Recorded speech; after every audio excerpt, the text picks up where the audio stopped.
Hello, welcome in my vineyard. Today we are in Clos de Vougeot or Clos Vougeot. We can use the two names. I use Clos Vougeot and I would like to show you the situation of this parcel because Clos Vougeot is 50 hectares, 86 owners. So we are in the south part of the Clos Vougeot. I'm the neighbor of the wall. I like to say it's the best neighbor we can have in the vineyard. And on the other side here, this is the last corner of the Clos Vougeot. On the other side of this wall, this is the end of Echezeaux. So I would like to come back especially on this vineyard, on this plot. Here where I am, you can see the type of clay and also a lot of piece of white, which is a lot of limestone. I like to describe this parcel like three types of soils you find in this area. The first part, this is the highest part of the Clos Vougeot. This is where you have the less deep soil with much more limestone. In the middle, because the rows is 200 meters, in the middle you have a little bit more clay, deep clay, brown and red clay, very rich in iron. Then at the end you have a little bit more clay and also the soil is a little bit more white because you have some silt. And I like to say you have a sort of piece of all the type of Clos Vougeot, of the type of soil you find in the Clos Vougeot in this area. We can describe a little bit this one like a sort of round cuvée because you have a bit of everything. This Clos Vougeot, it's never a Clos Vougeot with a big shoulder. It's always a Clos Vougeot with a little bit more finesse, and especially because in this area you have a little bit more limestone. But where does this limestone come from? I explain. Behind me you can see we are really at the center. On the left side, so the south part of this place, you have the first combe. This is the combe de Vaudremannais, also called the combe brûlé. And on the other part, behind me, this is the first combe of Chambolle-Musigny, combe d'Orvaux.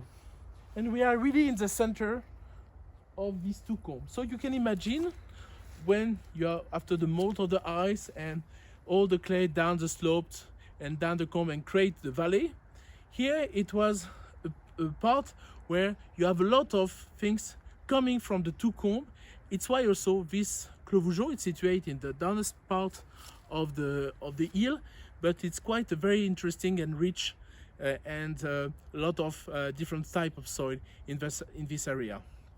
Always the people ask the question, why the Clos Vougeot it's so big, and also why the Clos Vougeot have so different places, and also it's a big Grand Cru, of course, but in this area it's because the situation between the two combes can explain also the diversity and the interesting part of the soil and part of clay and limestone. It's why Clos Vougeot is a very, very unique situation between these two combes.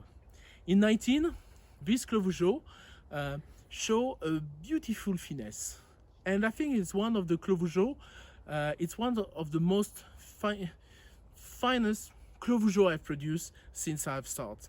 It's interesting, in this vineyard you have this part of the Clos Vougeot where we are has been planted just after the Second War in 1954, 44 and 45.